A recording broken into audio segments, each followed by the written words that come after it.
Never kill a boy on the first date. Buffy attempts to date her crush while dealing with an impending vampire prophecy. We open on Buffy in a cemetery, Fighting a particularly dumb-looking vampire.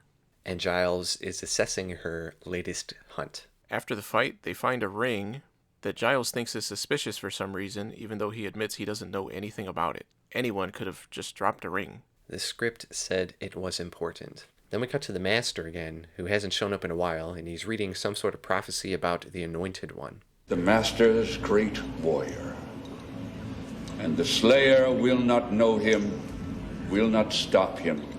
Buffy and Giles are researching the ring when a student named Owen walks in looking for an Emily Dickinson book. So, Emily Dickens, huh? She's great. Dickinson. She's good also. I thought it was funny that Buffy didn't know who she was, but to me, it just pointed out the fact that she sometimes references movies that don't seem like movies she would be familiar with. And I think back to her referencing The Wild Bunch and some other things in previous episodes. It very much felt just like Joss Whedon sticking in his own references. Owen has a very awkward conversation with Buffy, who is seemingly attracted to him. And apparently everyone is attracted to Owen, including Willow and Cordelia. He seems like a very odd choice for a love interest. Everything about the way people talk about him and the fact that he's into Emily Dickinson makes it seem like he's supposed to be intelligent, but the way he acts is completely at odds with that. Owen, a bunch of us are loitering at the Bronze tonight. You there?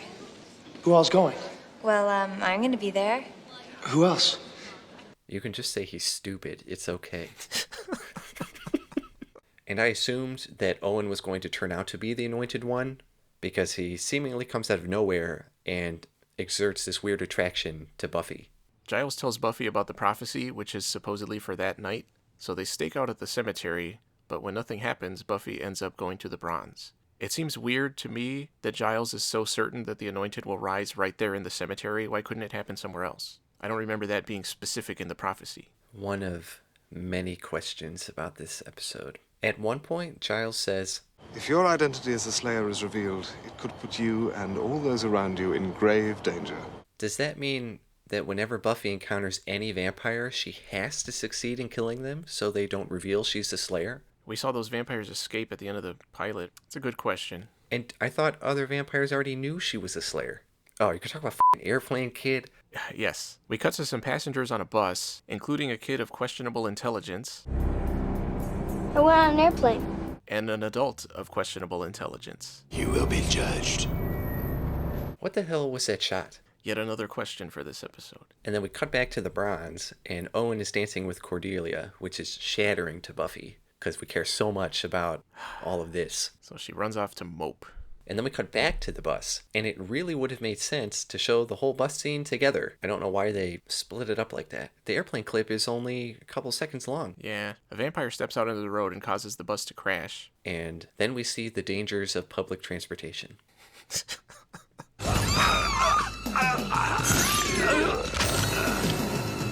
I was legitimately wondering how they were going to tie in the guy spouting out the biblical stuff about righteousness and judgment. Well, I thought he was going to be the Anointed One, maybe. It definitely felt like that's what you were supposed to think. But then I thought maybe it was supposed to be a decoy because Owen was really the Anointed One. There were a lot of lame misdirects in this episode. Yeah, including the episode itself.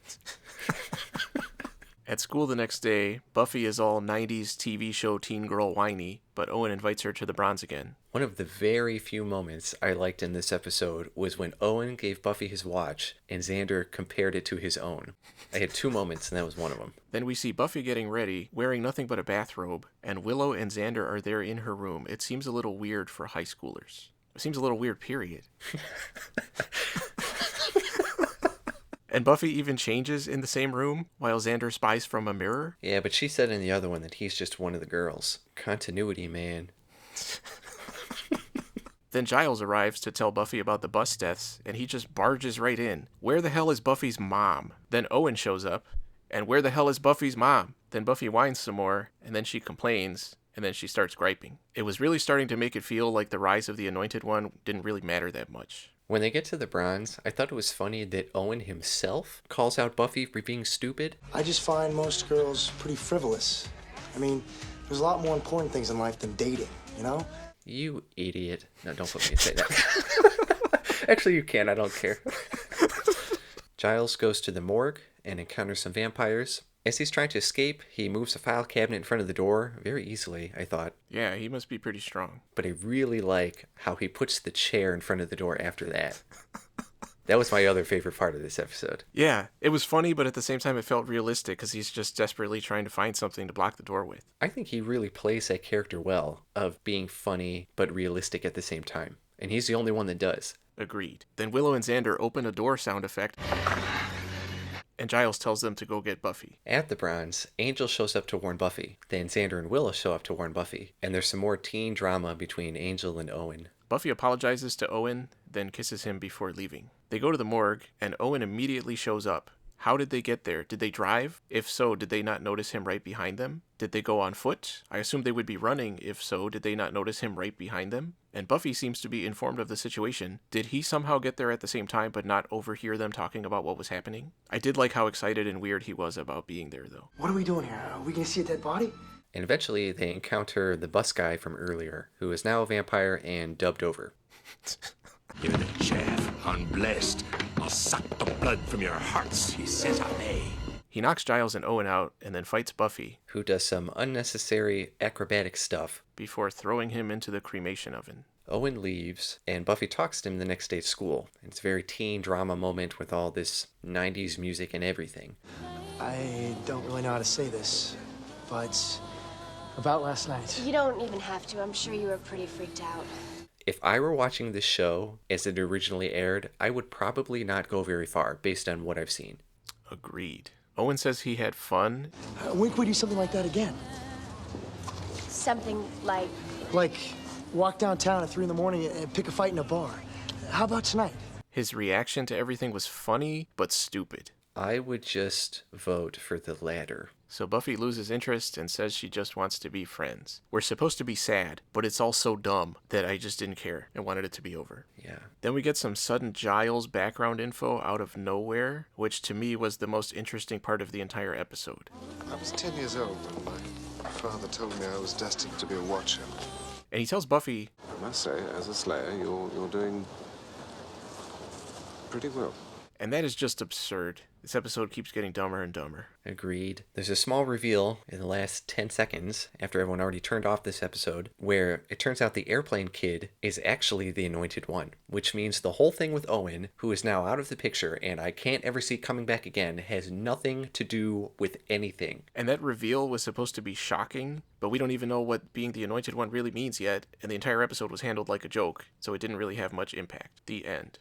Never kill a boy on the first date. Overall, I'm still trying to figure out what kind of character Buffy is. I know it's only been a few episodes, but the writing is going in a bunch of different directions. Her obsessiveness with ditching Giles and all the slaying stuff for teenage hormones doesn't really make sense, especially when weird monster shit happens every week. And the show's way of trying to portray that as the struggle between being a Slayer and a normal life is not really working. Buffy is being an idiot, and Owen was probably the most uninteresting character we've seen so far. And I was just assuming it was because he was the Anointed One, and it would pay off. But the fact that he isn't means he really was completely pointless and stupid.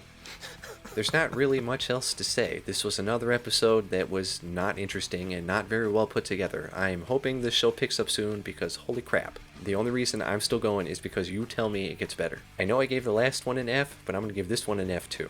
okay. I was torn between a D- and an F, so I went with an F+.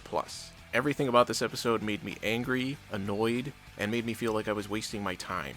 The entire Owen subplot was composed of insipid, stereotypical teen drama bullshit, and I couldn't wait for it to be over, and the stuff with the Master felt like an afterthought. It felt like they stuck him in just so that we wouldn't forget who he was. It's good to know that the Master plotline is going somewhere, but if this is what those episodes are going to be like, then I don't know if I want it to go anywhere. This was another episode that I will never watch again.